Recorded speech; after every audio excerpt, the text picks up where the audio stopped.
Alright, hello everyone, welcome back to Unpopular Opinions, where we discuss unpopular opinions and we talk about how well backed up they are, and how bad they are, and how unpopular they are, and how fun they are to discuss, because really this is just an excuse for me to talk about stuff that I don't really get to talk about when I'm doing a series on anything in particular. It's just a bunch of random topics that I want to give my thoughts on, create some discussions on, and just because it's a hot take, just because it's an unpopular opinion doesn't mean it's wrong.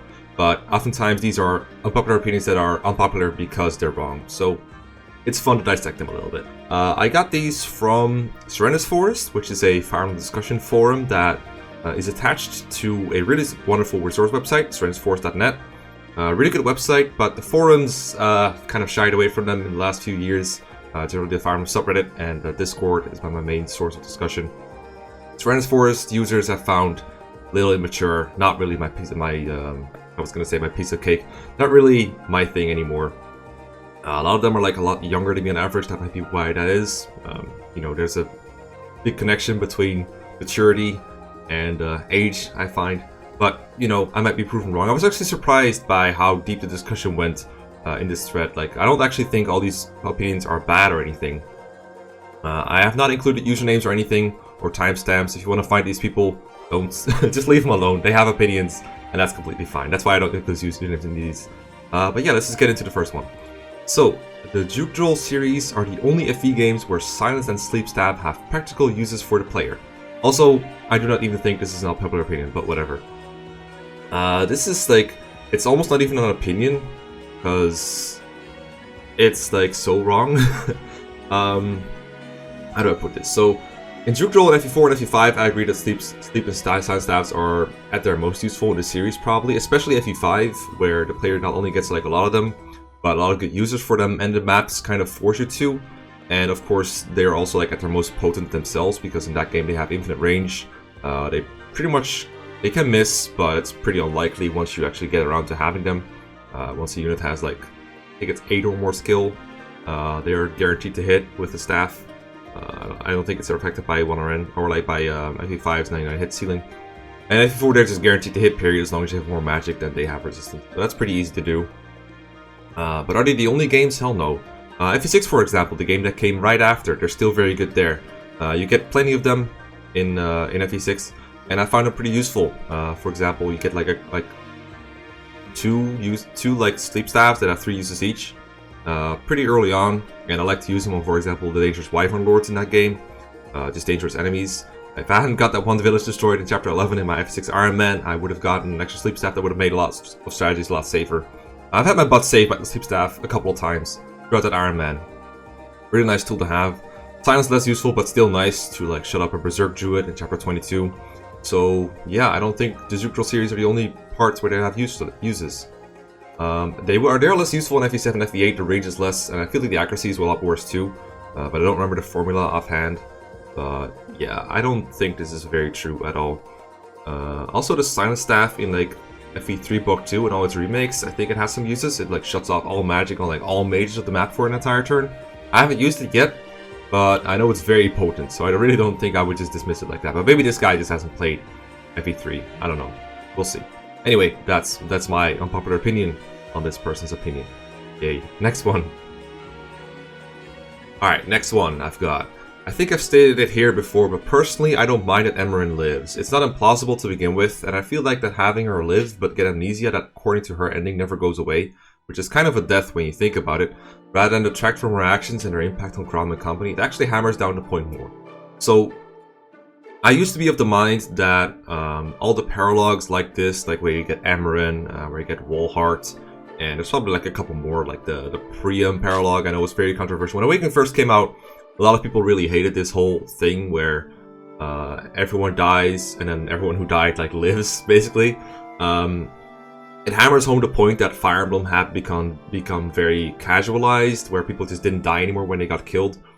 And I still feel that to this day, whenever a Fire Emblem game kind of makes units, people, sort of die, whenever they reach 0 HP, they should die, in my opinion. I think Fire Emblem, it really detracts from the gameplay story integration if someone just decides, I can't die here, I must retreat, that kind of shit.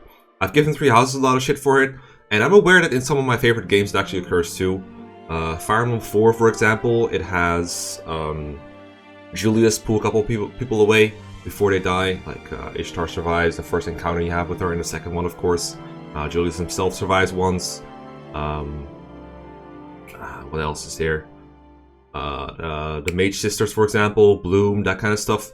They all survive, and I think it attracts because if you have a concrete rule of someone reaches 0 HP, they're dead, permanently dead, no returning or whatever, unless they like get revived by zombie dragon actions or something. That adds to the tragedy and you know, the novelization, the gamification of war, as Arissa very nicely put it in the Plinkett Demo script.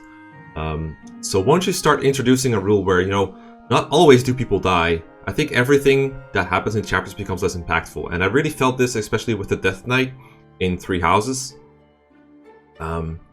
Every time I fought the Death Knight, he would just teleport away and be like, okay, I'll see you next time. And this happens way too often, to the point where the Death Knight just kind of wears himself thin as a threat and an epic battle. Like, the first time you kill him, you're like, yeah, I beat him, but then it just happens so many more times. Like, I'm sort of okay with the idea that he did, like, that it doesn't happen like that in like chapter 6 or chapter 4, because those are very early in the game. Obviously, he's not supposed to die here. But, for example, when you fight him when defending Garreg Mach, or when you fight him the time after that, somewhere in part 2, that's where he should die. Like, that's the point where he's overstayed his welcome, and that's the point where he would fight to kill, and you would fight to kill. There is just no reason for him to survive other than the fact that he needs to make a reappearance later. And that sucks. I really do. I really don't like that very much. And then Three Houses does it with a lot of other characters too, like Hubert and stuff, and that just takes away from it. And Awakening of Fates were also especially notorious for making people retreat. Usually it was more like player characters that would survive, like all the girls in Awakening would retreat, and Lucina would retreat, obviously. We'll talk more about Lucina later. So, yeah, those games had quite a bit of it, and I really did like that very much. For Emerald specifically, though, the problem I have with her is that her death was very, very drastically impacted, or like drastically impacted the story so much. It had such a big effect on Chrom and Lissa, and you know, I feel like the game had reasonably established that there was no way she could have survived that fall. Everyone was just very, very sure she was dead. And I mean, I'm pretty sure the laws of physics in Fire Emblem are the same as the laws of physics in real life, pretty much. There was no reason why she should have survived that fall. I do agree with this person's perspective that it's actually like a very kind of a death in the way that she loses her memory. It's still very tragic. So at least they didn't go with, you know, everything was fine after all kind of thing. They just found her and she wasn't okay. It wasn't like nothing happened. So at least it wasn't as bad as, say, for example, Ninian's revival in FE7. I think that one was not that great. Not a very satisfying conclusion. It made a bit of a happy ending where I think it should have been a little more bittersweet in that regard. But this is not about Nini. This is about Emran. So I think this is an interesting perspective on it, that she's still kind of dead. At least her memories are dead. Because when you think about it, you really are your memories. I like that perspective a lot. But I still think, in the end, I would have preferred if they just like... I just have a bit of a cynical take on Awakening sometimes. I just feel like they were just trying to... they just let people die, you know? Just let people die. Like, same with like Basilio, how he suddenly comes back even though he should have really been dead like 5 times over from his encounter with Wohart. Just let people die. I think that makes the story overall better, but I do think this is not the worst offender. Probably. This was actually like a really interesting opinion overall when you think about it. Next one.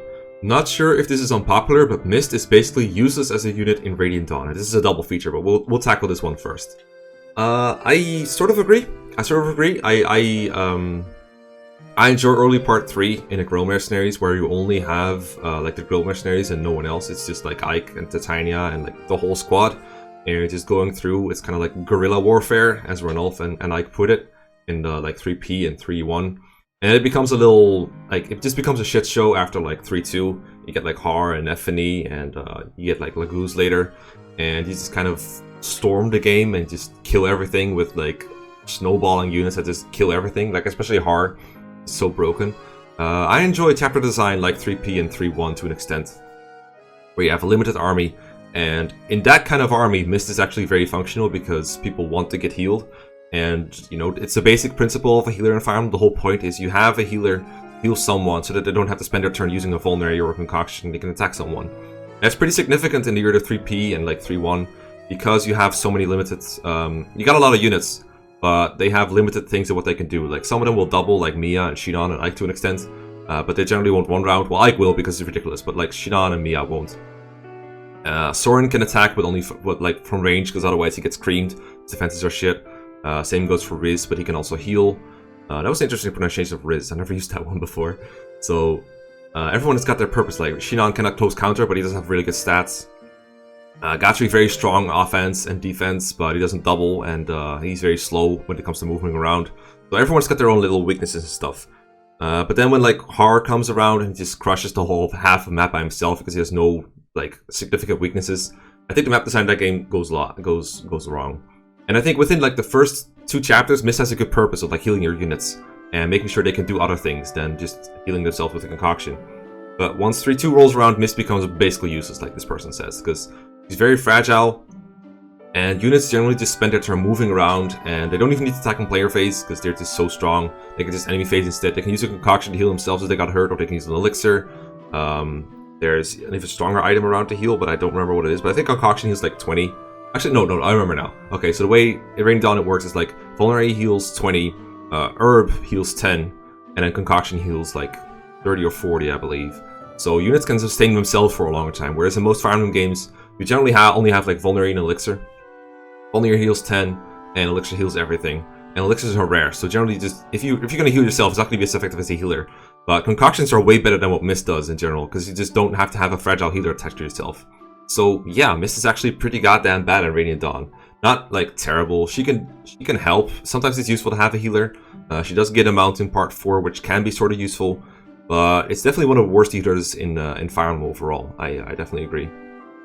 I think it's not that Mist is completely useless. There is uses for her, but yeah, the way Radiant Dawn is designed around juggernauting and units being able to heal themselves for so much health really takes away from Mist as a unit. Nolan low-key kinda sucks, even in part 1. Yes, he's the only person other than Soth who can survive 2 hits, but man, having worse speed than Mekkah on 3 separate runs when they're the same level really bites. I couldn't even deploy him for endgame because he got doubled by everything. So, okay, so first off, there's personal experience here, and personal experience doesn't really help very much when it comes to rating a unit objectively. And I mean like, of course unit ratings are always subjective, but when you're only using personal experience and you basically acknowledge that it's like due to the RNG, I think you know that you can't really generalize his performance like that. But I do want to talk about like how Nolan kind of sucks even in part 1, because I sort of agree with this. I think he's still a good unit for most players, for most casual players especially. I would never try to play early Radiant Dawn without Nolan. He's super integral early on because, first off, you don't even have Soth. You just have Nolan as your best unit for a while, and there's no denying that. Even when you have Soth, you can't do everything. You can do almost everything early on, but you can't do literally everything. You have to use Nolan for a little bit longer to make life bearable. Once like people like Aaron come around, you can kind of substitute him, but Nolan is really your second best unit for a bit. But then as more and more pre-promotes come around in Radiant Dawn, even Nolan, by comparison, becomes bad. Like, there used to be this like big debate, this big narrative, this big 2 sides thing, especially on Game Facts, and I think it also happened in like Serenes Forest forums, in fact, where people were like, okay, so mostly when people were like debating 2 units of the same class in different armies, like Mia versus Psyhark, and Nephany versus Aaron and Radiant Dawn. I really want to make a video on those things actually, because that's very, very, very interesting. I might put that in like my tier list debates at some point. My tier list things. Oh man, I should do an Nephany versus Aaron video. Anyway, the big narrative was the Grill Mercenaries are all good units, mostly good units. So being a decent unit, like if you had the same unit in both the Grill Mercenaries and the Dawn Brigade, the Grill Mercenaries would be relatively worse because the Grill Mercenaries are so much better than the Dawn Brigade. Like everyone knows the Dawn Brigade sucks. And they would name like Edward, Leonardo, Meg. Those people, they all just kind of suck. No offense to the fans of those units, but we all know they're pretty weak. All right, they're pretty weak. And then you got the Grill Mercenaries. You got like Ike and Har and Mia and Shinon and Gatri, and they're all super strong and shit. So if a unit with the same stats is in both the Grill Mercenaries and the Dawn Brigade, obviously the unit in the Dawn Brigade looks a lot better because they're relatively stronger than it appears. However, I think this is a bit of a misframing of how good the units are in both armies. First of all, in hard mode, the Grill Mercenaries aren't that great. They're good. They can survive, but mostly because the enemies are also weaker that they're facing. And then, like, Ike is great at combat. He generally doubles fairly reliably, even in hard mode. He needs a little bit of help, maybe. Har, obviously broken. Needs some doubling help, but still pretty broken. Titania's pretty good. But again, in hard mode, she doesn't double reliably. She doubles most things, but not reliably until she gets like a Master Crown and some bonus experience, maybe. And then who else you got? You got like Shinon, who is good at fighting one guy, but just like with Faval and FE4, he's not very good at killing more than one guy because his enemy phase is non-existent. He can use crossbows, but he doesn't bomb around with crossbows, like not anywhere near close, because they negate his strength. Crossbows treat your strength as their 0. So they have like really high might, but they still don't have enough attack, because all of your attack value comes from the might of a crossbow in Radiant Dawn. And crossbows do have 1-2 range, which is cool, but it's not enough to make Shinon kill things. So really the only really good combat units you have is like Ike and Har, and then like who else is even next? Like Gatri doesn't really double reliably until he gets a Master Crown. Titania, same thing. Nefini, not that great. Mia doubles, but until she gets like a forged steel sword with a bunch of crit on it, she generally doesn't kill anything. She needs Adapt to kill 2. These were all like huge part of the debates. Like Mia and Nefini versus Aaron and Diehard from the Dawn Brigade. Those were like huge debates on which of these units were better. But then let's look at the Dawn Brigade. They don't only people frame the Dawn Brigade as being like, okay, the original Dawn Brigade. You know, you got Nolan, Micaiah, Edward, Leonardo. But the truth is, like, for pretty much half of Part 1, you also have Soth, who is ridiculous, Volug, who's ridiculous, Cheronio, who is insanely strong, you got Muarm, who kills everything, you got Nyla, you have a 4-way dancer, you have the Black Knight, not for all chapters, obviously, but as the game goes on, you get more and more of these units. So when, like, 1-6 rolls around, for example, like, you got Zyhark, who's, like, a pretty good pre-promote, you can just one-round everything in Part 1. Jill was pretty goddamn good, although she does take a little bit of time to get going, and in hard mode she has some issues. But generally the Dawn Brigade is not a weak bunch of scrubs. Only in like the first 3 or 4 maps they're very weak, but after that, I would say they're pretty goddamn strong, and relatively stronger than a lot of Guerrilla Mercenaries are. So yeah, I do think compared to those monsters of units, Nolan does low-key kind of suck in, I would say, the latter half of Part 1. He's really not that great. He doesn't double anything, he's kind of bulky, but not so bulky that you can leave him alone in range of a bunch of enemies and have him clear up. And you do get a lot of units that are like that. So if you made like a tier list of like a single chapter in Radiant Dawn, you would find that every single chapter you move on in Part 1, Nolan would get lower and lower on the tier list relative to other units. Because every chapter in Radiant Dawn in Part 1, a new unit joins that's like better than Nolan. So he gets shoved down the tier list more and more as his relative performance decreases. So I do think there's some truth in the fact that Nolan kind of low-key sucks, even in Part 1. Now, Part 3, a lot of these units leave, or are unavailable, or not as good anymore. Like, Muarm, not available anymore. Tormat, not available anymore. Zyhark, not as good anymore. Nolan kind of catches up to him, basically. Black Knight gone, Nyla gone, Raphael gone. So, Nolan kind of becomes one of your better units in Part 3. Soth is also much worse in Part 3 than he is in Part 1. So, at that point, Nolan's a lot better. But in Part 1, yeah, I could agree, it's actually not that great. Outside of, like, 1-2, I think is where he's at. And then 1-3, and then 1-4, but it gets worse every chapter after that. That's interesting. Alright, next up. I never understood the identity is bound to classes thing. If a class is all a character has, then they aren't a good written character or unique enough. Skills make characters much more unique than classes ever did. And writing. I really disagree with this, but I think it's an interesting topic. So let's see. I am someone who thinks that, especially the Shadow Dragon and New Mystery forms of reclassing, they really hurt character identity, the way they are implemented, because anyone can become anything without any cost whatsoever. So, other than like weapon levels in different classes, it's basically saying, alright, anyone can be a Draco Knight. Jagan, even though he's pretty much known to be a paladin, it's like his whole shtick is that he's a veteran, he can be a paladin better than anyone else. But at the same time, if like a random ass general joins you with a good lance rank, he can be basically the same as Jagan. I think that's stupid. New Mystery implemented some supports, and I haven't read like almost any of them, but I'm pretty sure that some of the characters will talk about their mounts in those supports somewhere, like maybe Minerva or something. And then talking about that, okay, I got the best example actually. So Draug has a support in New Mystery where he talks to Chris, and Chris is like the avatar, and he's like, oh my god, Draug, I heard you're like a big shield that can block like any blow, and Draug is still trying to tell him that he's been like really exaggerating. I might have talked about this before in Unpopular Opinion or somewhere else, I don't remember. But either way, it's funny, because Draug, personally, when you reclass him, actually has very low defense, because his personal base is very low. It's just the class base of Armor Knight is very high. but he doesn't have a whole lot on top of that. I think it might even be the negative. So Draug is actually not a very bulky person, and in my playthrough I was using Draug as I think like a pirate or a hunter. So the fact that Chris was referring to him like that was very weird in the context of my playthrough, because Draug was able to reclass like that. That doesn't mean there's no good implementation of the reclassing mechanics that don't hurt characterization. For example, I know in Awakening, characters have very limited potential. Like, sure, Robin can become just about anything, but Kellum, for example, I saw that you can reclass the Thief in Manx's Iron Man's, and that's actually kind of, I mean, it's not really in character, but it's like a reference to how no one sees him, so he can be like sneaky and shit.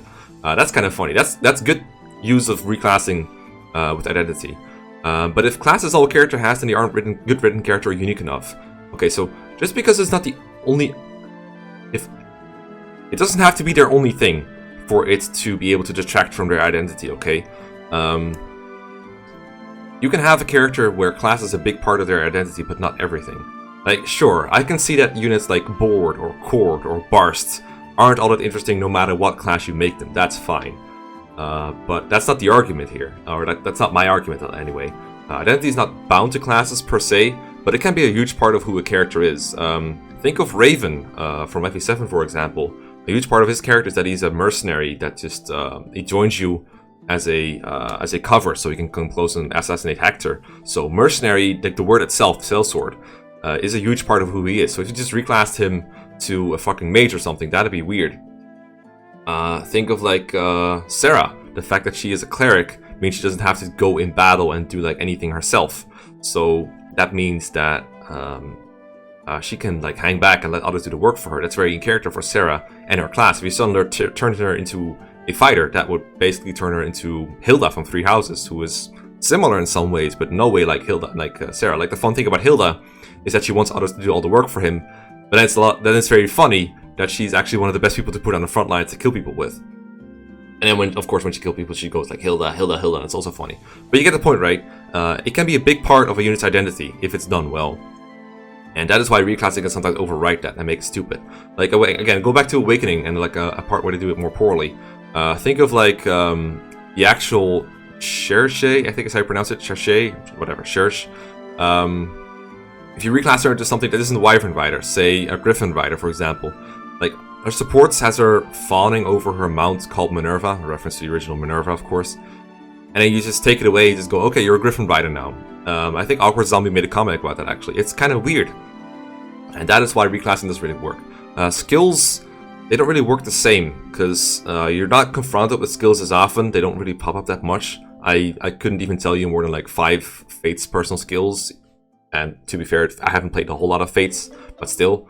Like, how often do you see a character's skill in action? Not a whole lot, especially in Fates where they're more like, they're usually passives, so you don't even notice them unless you know to look for them. Like in Three Houses, they're a little bit more apparent, and I do like the personal skills and the way they characterize characters, the way they add to who they are. I really think the Three Houses ones are very fitting. But at the same time, they're kind of useless once you get like past part 1. You don't really see them a whole lot. A lot of them are like relying on adjacency, or they're just not very good to begin with. So, yeah. And do we really need Goodie Basket as a way to characterize Raphael? I think his supports do a pretty good job of that. I think his dialogue does a pretty good job of that. So, yeah, I don't really agree that skills make a character more unique than classes ever did. Plus, I mean, Three Houses still sort of does a good job characterizing characters through what classes they can become. Raphael, not a very sophisticated fellow, so he's not a very good mage, so they gave him Banes in, I'm pretty sure, at least one magic type, whereas he's good in armor and axes and brawling, because he likes fighting and likes being beefy.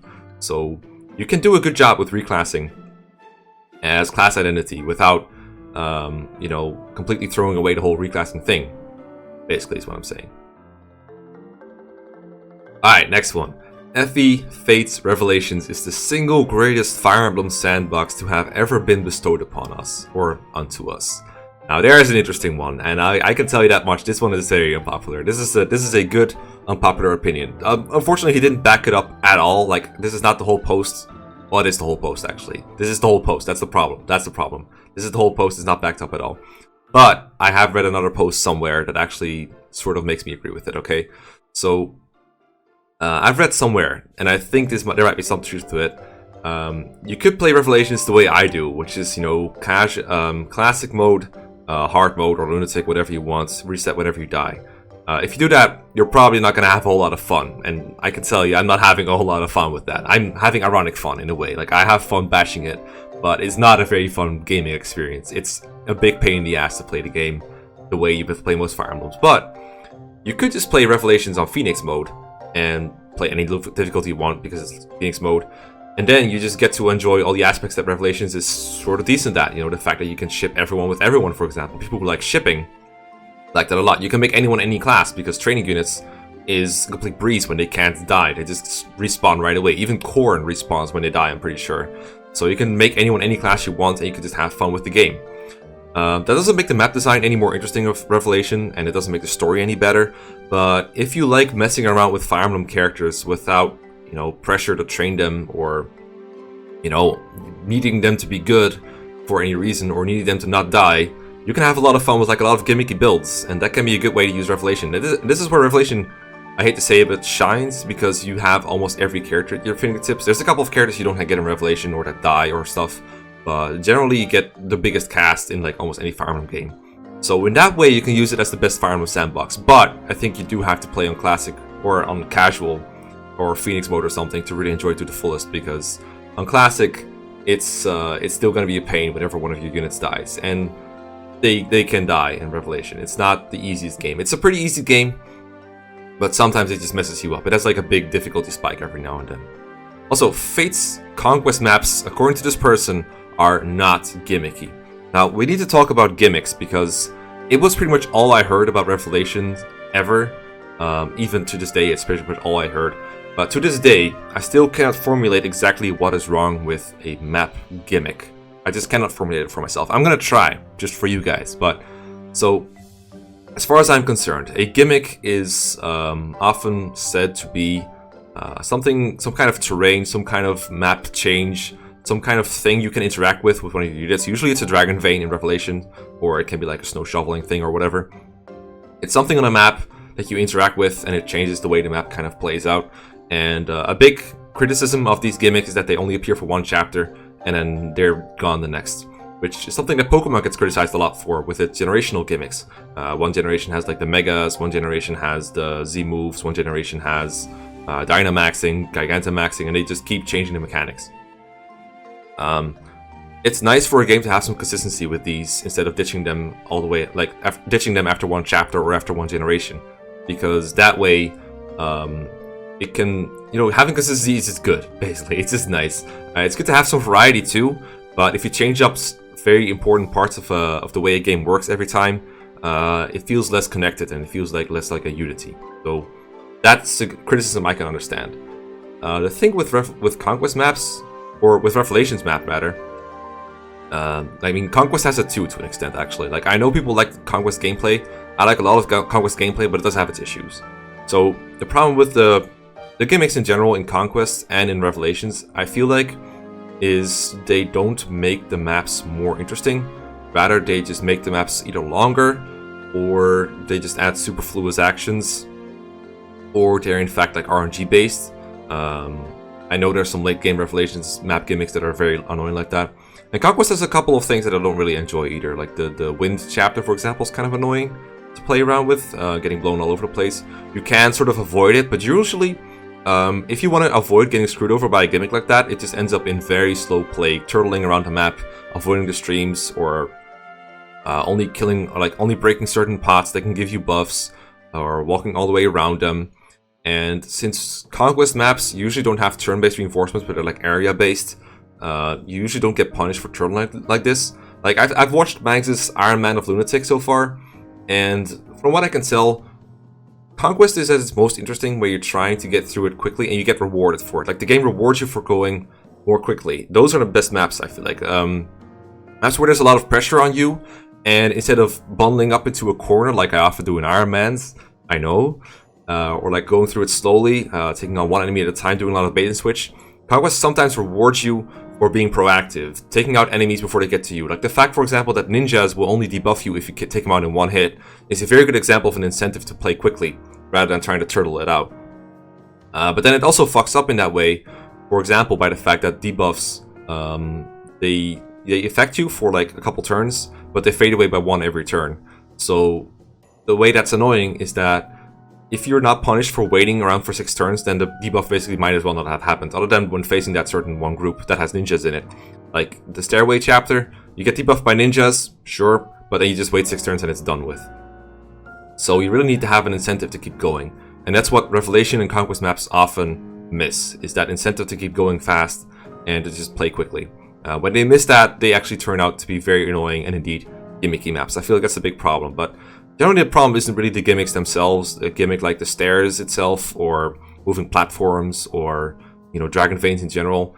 It's not really that they like make the game worse by themselves, but rather that like the whole design of the map seems to be those things and nothing else about them is interesting. And if the gimmicks themselves aren't interesting, then you just have to have an interesting map with some gimmicks in it. But the gimmicks themselves don't really feel that offensive most of the time. Then again, I haven't gotten to the big elevator music chapter yet, so maybe I'm just wrong about all this, but that's my feeling so far.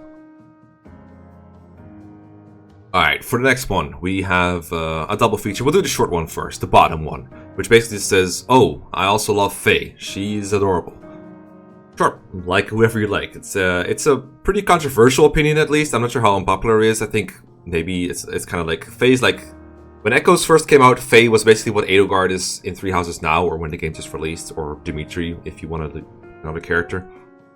Controversial, but it's not necessarily an unpopular opinion to like or dislike them. When two people with like preferences one way or the other meets, they generally just end up, you know, digging their heels in and just fighting it out, and generally just being very abrasive about their opinions because really the other person is just so wrong. Faye was very controversial when Echoes first came out. I think the main reason is like that she wasn't in the original, first of all, so she was added to the game, and people in general are a little bit more skeptical towards additions than they are of reinterpretations of old characters, I feel like, or just the way old characters work. The thing with Faye is I think a lot of people were looking forward to Echoes being something different than Awakening and Fates. Less one-note characters, less tropey, more real people, basically, is what they were going for, or were hoping for. Then Faye comes in and she feels a lot like Camilla and Tharja from Awakening and Fates, two of the most hated characters to this day, the most controversial characters.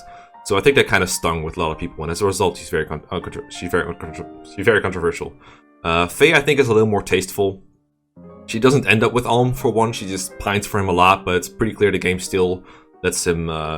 There's no way to pair him with Faye. Like if they get like a B support or an A support, she still just doesn't get with him. Alm will still always get with Celica, and I really praise Echoes for not letting you pair Celica and Alm off. Some people like shipping a Fire Emblem, but I like it when the game just tells one story, and if it's a good story, especially if it's a good love story, totally fine. Alm and Celica, I dig it. It's good. So I'm glad they didn't let Faye come in between them. I like that Alm like rejects Faye. Like that kind of shit should happen more often in Fire Emblem, honestly. It was worked out really well, and then they even have it carry on through the gameplay where Faye becomes less accurate but gets like more avoid, I think, or does more damage or more crit or whatever through the support. Just really well done overall. I don't know if I would have implemented Faye the way they did overall. I'm not a big fan of her character overall, as like I just generally don't like that kind of stereotype character, I guess, but it could be a lot worse. Let me just put it that way. The top one. Not sure how unpopular this is, if at all, but I hate Con and Wait. I've always thought it was unnecessary and that the games could live without it, as shown in Awakening and Fates. If it were to stay in the games, I prefer it to be like the way it is in SOV, where it just subtracts speed. Maybe it's because I never even tried to understand how it worked, but whatever happened, I ended up hating Wait and Con. Okay, so generally I feel like if you don't understand how it worked, or you never even tried to understand how it worked, I think it might be a good idea to check that before you end up hating it, because maybe once you get how it worked, you actually like it. I don't know, just an idea. I generally like Con and Wait just fine. I think it's better than, for example, Strength is Con, which was implemented in Path of Radiance, and was actually kept all the way through Shadow Dragon until they ditched it in New Mystery. And then, of course, Fates and Awakening did like entirely different things. So before FP5 actually, they didn't have Constitution or build in general. They just had your weapon weighs you down, period, no matter what. So if you have heavy weapon, you're slow, and this is especially impactful in FP4, but also in FP3. The reason I like Con, or at least what it tries to go for, is it lets you distinguish between characters that are very muscly and characters that are very slim. And it's very natural that a character who's not very buff wouldn't be able to lift like heavy weapons. And I think it works well for characters when you have both options for light and heavy weapon. It works well, for example, the trade-off is very cool for units like Alec in FE4, where you can either use a sword and be very fast, or he can be very... you can hit harder when he uses like a steel lance, which weighs 12. Same as an iron lance, by the way, but you get the point, right? They're heavier, so it lets him hit harder, but he'll be slower. It's a good trade-off. But on the other hand, it's kind of annoying that someone who's picked up axes like from childhood, like let's say Lex has been training with axes for all his days, that he's not more capable of picking up an axe than, I don't know, someone like Lagasis or Leaf, you know, more frail looking people with slimmer builds, more slim builds. It doesn't make any sense. And why would you have to penalize axe users more than sword users just because their weapons are heavier? They should have some way to compensate for it. And the way they compensated for it is build, which I think was pretty genius. And the other thing is, like, they already tend to make axe users slow to begin with. Like units like Lex, units like Dorcas, units like Bartra. Fighters in general just tend to be slower than all the sword fighters. Units like Ira, units like Sigurd, Holden, all those fast sword users, they already tend to be faster. So why do axe users have to be penalized twice for picking a heavier weapon? Because not only are they naturally slower, but they also use heavier weapons. And that's kind of unfair. So I think that Khan just kind of tries to compensate for that. And just be like, okay, you don't have to be penalized twice. You get like a stat that acts as a buffer. It doesn't work infinitely. You can still get weighed down by a heavier axe, but you'll be able to lift the iron axes just fine. And this allows for interesting tweaks to a unit's speed. You can have a unit like Ross who gets weighed down in his base class by anything but a hatchet. The only thing he can use is the hatchet, which is very weak, but as he grows, he gets more constitution, so he gets better at lifting axes. That's good stuff. You have units like Isadora who have very low con, but very high speed. So she can choose to either... You can use an axe, but she's not very good at it, so she kind of has to weigh herself down a little bit. But she can use them to get weapon triangle. But if you want her to be fast, you can use a slim lance or a killing edge, and she'd be faster. So that's why I like con, and stuff that's fine. The reason strength doesn't work as well, I think, is because in the early game, it just kind of acts like build, almost the same way. But it's like subjected to your RNG, and then as the game goes on, weight becomes almost irrelevant because characters get so much strength that just don't get weighed down anymore. Like look at Boyd in FE9, perfect example. Early game he's kind of slow, but like mid game he already doesn't get weighed down by hand axes anymore, and he just cruises on through. At some point he can use like hammers without being weighed down, even though hammers weigh like 20 in Path of Radiance. And then I can already comment a whole lot on like Awakening of Fates. I think Awakening, it just lets you use steel lances without being weighed down at all, and I think that's a poor decision. I think Awakening should have a bigger drawback on steel weapons of some kind. Fates tried to overhaul the whole system, which in some ways succeeded. I do like that. I think Fates was the first game to implement a thing where brave weapons only strike twice on player phase, for example, which is a very good idea. Made it much less broken. But Fates, the problem with Fates is that just the amount of properties a weapon has is just so insane in Fates that it can be kind of hard to keep track of for a beginner. That's the problem I had. You got like the Excalibur weapon, for example, I think, where it gives you -5 speed or something, but it also affects the enemy with like -5 attacking speed. It's like it makes it easier to double, but also makes it easier to get doubled. That kind of stuff is like it's getting like a little overwhelming to keep track of stuff. Then again, I will acknowledge once again, I am relatively new to Fates. I haven't played this as often as other games, so once you've built up more familiarity with these games, that can be less overwhelming. But I personally found that a little bit hard to get into sometimes. It's the fact that in Fates, there's no weight system, but you have like 3 different kinds of attack speed that you have to keep in mind as you're like getting attacked and attacking. And they can also differ between player phase and enemy phase because of the way that skills like Darting Blow work. So that can be a little bit overwhelming, I think. But not a lot of people seem to have an issue with that, so I might just be alone on that. Might be, I don't know, an unpopular opinion. I don't know.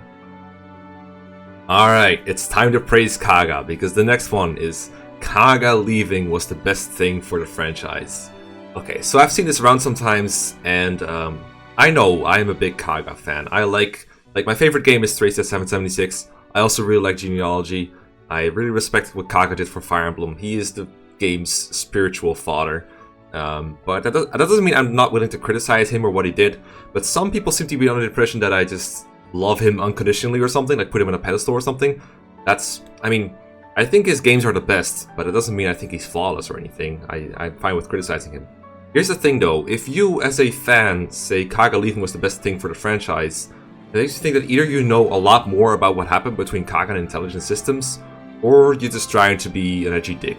One of those two, probably, because from what we know, Kaga just got into a fight with IS over something. I think it was related to Berwick Saga and what's the other thing? Like, just basically the Saga things. And sure, there could have been a lot that happened, but you have no idea how the franchise would have played out had Kaga stayed.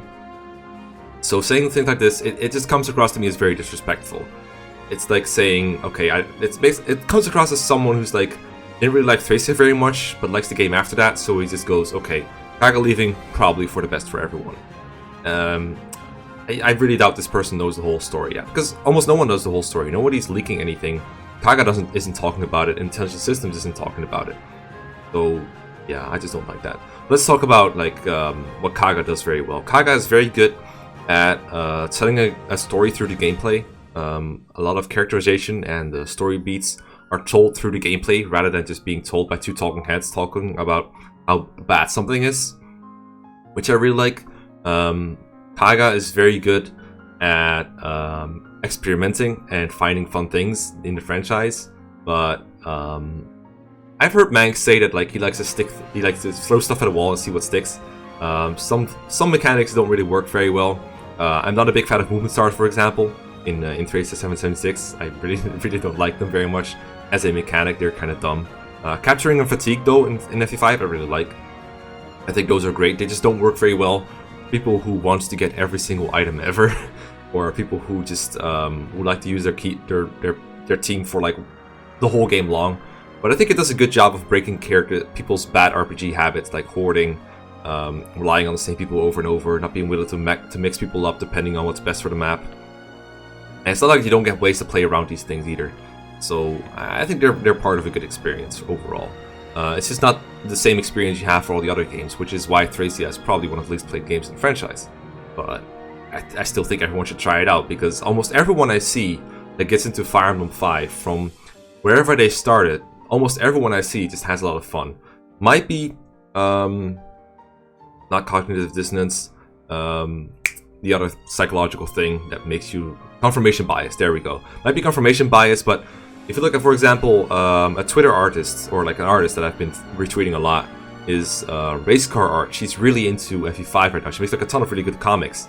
So even though FE5 is not the most traditional Fire Emblem ever, she still finds the whole story of FE5 so enthralling that she's willing to make like a ton of good comics about it. If that isn't a good example of someone giving a new thing a try and really liking it, I don't know what is. Anyway, another thing I want to say about Kaga leaving and being good for the franchise is, like, first of all, you don't know that. But second of all, I think eventually, if Kaga kept working on Fire Emblem, he might have worn himself out a little bit to the point where he wouldn't be able to make games as good anymore as he could have, because he's a human being. I know it's surprising to hear me say that, but Kaga's a human being. And that, I think that could have happened to anyone, honestly. And anyone pretending that Kaga fans just think he's like this super god, like Kaga is a big meme in the Fire Emblem franchise somehow, where people like quote him saying like balance is my passion and that kind of stuff. Obviously, I think like everyone who likes Kaga games knows that the guy isn't like a flawless being that just creates games out of thin air that are like super awesome. But at the same time, there's always we know there's a limit to his creativity. We know there's a limit to his creativity, and that's totally fine. But I think anyone putting it bluntly like this is being a little bit too rude about it. Kaga leaving was the best thing in the franchise. You don't know about it, and it sounds like you just kind of hate Kaga when you say shit like that. So at least back yourself up if you're going to say that. Alright, here we got the epitome of an unpopular opinion. A bunch of them, in fact. It's just a bunch of statements, not backed up at all, and some of them aren't even unpopular opinions. Some of them are, but let's go through them real quick. So, we got Braum is the best armored unit in the Tellius games. Okay, so first of all, not a lot of competition there, because the only other ones are like Chironio and Gatri and then Meg. Not much competition there. Also, Tellius games are two different games, and the units are pretty different between those games, so what does it even mean? Like, do you think it's the best in FE9 and FE10? Well, first of all, FE9 is just an infinitely inferior version of Gatri, I believe, because Gatri joins a lot earlier, and even though he leaves, he comes back very soon after Braum rejoins with just better stats overall. So, Gatri is much better than Tellius, first of all. I still think Toronio could argue to be better just because you don't have to train him at all, whereas Braum, you have to train him up. And Toronio spaces are pretty goddamn good. And Resolve is also much better than anything Braum comes with, really. So, yeah, I don't really like Braum a lot in FE9. And FE10, he's good in part 2 for like a little bit, like 1 chapter, maybe 2 chapters, but that's about it. Other than that, he's not very valuable in that game at all. Whereas, again, Gatry's in the game is much better. Toronio in the game is also much better. Even though they're like completely different armies, Toronio contributes a lot in part 1, in 1/6, and then he's also pretty good in part 3. Bartra is a good unit in FE7. Okay, this person said units, so I'm assuming they're not referencing Bartra as a character. Is he a good unit? I mean, he was for me in my Iron Man run because he got really lucky on speed, and you know, that's interesting, that's cool, but it doesn't make him a good unit overall. Like, sure, his growths are pretty good. Like, how many other characters have like that much speed and like strength growth? But his bases are horrendous. He has a good shot at getting doubled by almost everything, or at least by brigands, which is a big problem because he gets almost one-rounded. And even if he grows out of it, the problem is Bartra is so slow at base that he doesn't double FE7 enemies. FE7 enemies, those guys are so slow. People like Hawkeye and Oswin can double them. Bartra, he's just too slow. It's super annoying to work with a character that can't double in FE7 because it's so enemy phase focused. And there's not that many route maps, but the ones there are route maps off, you really want to have a unit that can double. And Bartra, if you're not getting lucky with the speed growth, then he's not doubling. So yes, this is an unpopular opinion for a good reason. Bartra is one of the worst growth units in FE7, by far. One of the worst units, period, probably. Still very fun to use. It's really fun when you get lucky with the speed growth, but he's not good. He's not good. Archers are not bad in GBA games. Well, they are. There you go. This is an unpopular opinion because it's just, like, again, if you're not good in any phase in the GBA games, especially 7 and 8, then you're just screwed. In FE6, I could see this argument, but I'd rather talk about snipers being good in like FE6 than archers. Like, the snipers are decent, Agran and Klein, but the problem is Walt and Dorothy just don't have good stats, and they also don't have anything to make up for that. They're good against wyverns, and by good I mean they're like Tuat Kiona with a steel bow. They're also kind of inaccurate, so yeah, they're not very good. No, I'm sorry. If you don't have an enemy phase, you need to make up for it somehow, and they don't make up for it in any way. No, none whatsoever. Lyn is one of the best lords in the series. I've talked at length about Lyn quite a lot. I don't know if they're talking about her character or her unit utility. I don't think he's like very good at either of these. So yeah, but again, this person did back himself up, so I don't really feel the need to. And if you wanna, hear me talk about Lyn a lot, I have 2 Lyn videos, so go find those. Ike is among the middle of the pack for lords, nowhere near the top. I could see that. I still need to make my lord tier list as far as game utility goes. I do think he's one of the better characterized persons in FE9 and FE10. I mean, obviously he is one of the better characterized persons, but I think Ike is just a really cool take on a main character that I really like overall. But utility-wise, yeah, Ike is pretty overrated. I mean, he used to be. Right now, I think almost everyone knows how good Ike is, because the opinion has become more widespread that, a guy with bases like his, with double effectiveness on his Regal sword, and the Ragnail being that late, and his promotion being relatively late, and the lock to swords gets kind of annoying. People kind of realize that's not that good. But some people still look at his growths, and Ragnail, that's like Prunich Incarnate, that kind of shit. That still happens sometimes. Tommen is fantastic. Almost everyone loves the Echo characters, especially the villagers, so that's not an unpopular opinion. Roy is awesome, very unpopular opinion for gameplay utility, and then everyone loves him in Smash. So again, this is just a list of things that are wrong, or at least like some of it is like a little bit subjective, but at the same time, if you're not backing it up at all, then there's like really nothing to. There's no substance to any of this. There's no substance to any of this. Oh, speaking of substance, here's number 9. Lucina is boring and uninteresting. Wow, this is the most basic bitch take of Awakening when Awakening was first released. Everyone either loved Lucina to death, mostly lurkers, people who were afraid to like go out and say they love Lucina, and then like you got the other half of people who were like, Lucina's boring, and like people who making that super original joke about how Lucina is flat in both ways. Haha, very funny, very meme. Haha, nice. So dumb. Anyway, I don't actually mind Lucina very much. Looking back at Awakening at Max's Iron Man, I realized that like just how many cutscenes she's in and just how cool they make her look, and how cool Marth looks as a girl, funny as it is. Like it's just it's a combination of like her vulnerability and I think it was her kindness or something. Arissa explained it to me, like how both Lucina and Lyn do a very good job of making the player attached to her just through her vulnerability alone. And she really resonates with people for some reason. Not with me personally, but I can see why Lucina was so well liked. She won the first Shouzō Legends easily, I believe. Or at least she got like second place, maybe. I think Lyn might have won that one, but either way, she got up very high easily because Awakening was like sort of fresh back then. Yeah, I don't find Lucina too uninteresting. I think it's like the next one talks about Lucina as well, so we'll hold off a bit on that. Ike is boring and uninteresting too. Nope. Nope. I'll throw in Lyn in that category too. Yes, I don't think Lyn is very interesting. I do like Lyn mode Lyn though. I do think that she goes through some interesting stuff in there. I do think that she was a good main character in that. It's just that she doesn't really have a role in the main story other than agreeing with Eliwood and Hector on everything, or agreeing with Eliwood and then disagreeing with Hector. That was basically Lyn's whole role in FE7, and you didn't really need to be a lord in that part. And I know some people might disagree with that. But I think by now most people will agree that Lyn gets pushed to the sidelines a bit too well. Like, Lyn's lines in FE7 after Lyn mode are just interchangeable with just about anyone, really. She could have, half her lines could just be said by anyone, really. Like, just read all the lines she says in Dragon's Gate. She just says non-things. It just doesn't matter. Alright. Actually, there's no Lucina opinion here, so let me talk a little bit more about Lucina before I talk about number 10, okay? So, the thing about Lucina also is that someone brought up, but I think I might have missed that screenshot, that Lucina doesn't actually give a game over when she dies, and that makes her like unimpactful. But obviously she's still like present in all these cutscenes and all this dialogue, and she kind of sets into motion a lot of the events that happen, or rather, she changes a lot of the events that happened in the past through her whole time-traveling adventure. And that alone makes her very impactful in the story. In fact, she retreats. I mean, a lot of females in that game do that, so I don't really hold that against her very much. Not her specifically anyway. Like, why would the fact that she doesn't give a game over be impactful on like her overall impact on the story? I feel like that doesn't really matter that much. Anyway, number 10. I find the Fire, Thunder, Wind magic triangle to be a ridiculous idea, and dedicated Fire, Thunder, Wind mages to be even more ridiculous. I mean, fiction in general has mages, magicians able to control a variety of elements.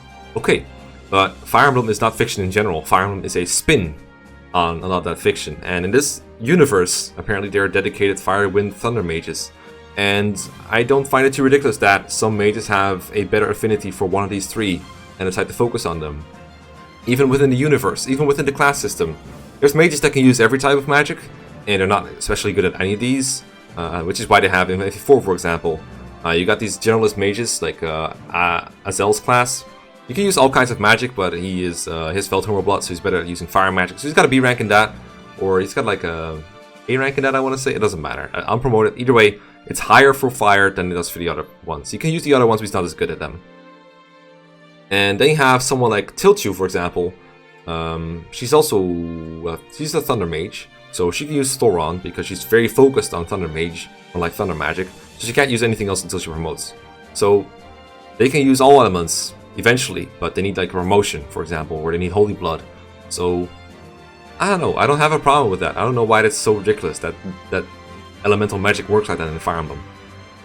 And then also, on that note, I like the Anima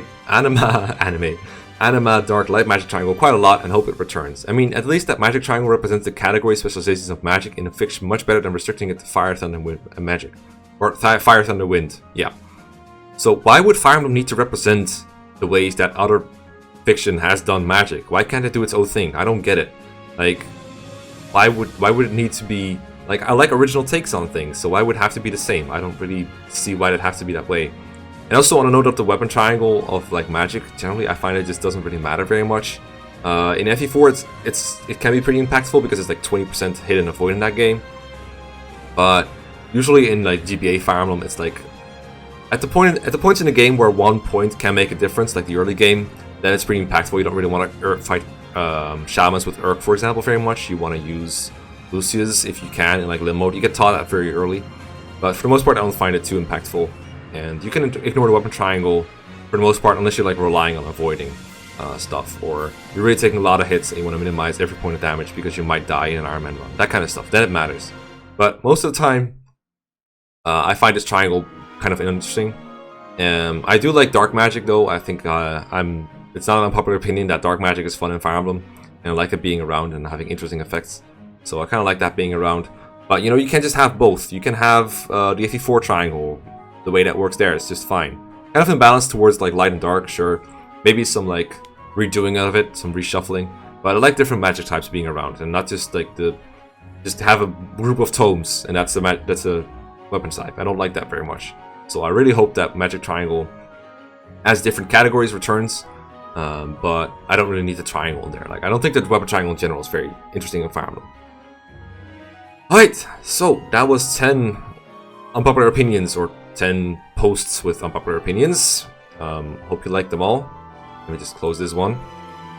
I still enjoy doing these videos. It's just fun to just rant about random topics. Sometimes I wonder if I should invite someone else to talk about them a little bit, but I feel like that would make the video like twice as long already. But then again, long videos are fun to make. So, if you enjoyed it, subscribe, like, comment, let me know your unpopular opinions. I don't know where I'm getting the next ones. Maybe it will be Reddit, maybe it will be my comment section. We'll see. Anyway, I hope to talk to you again soon. Peace, goodbye.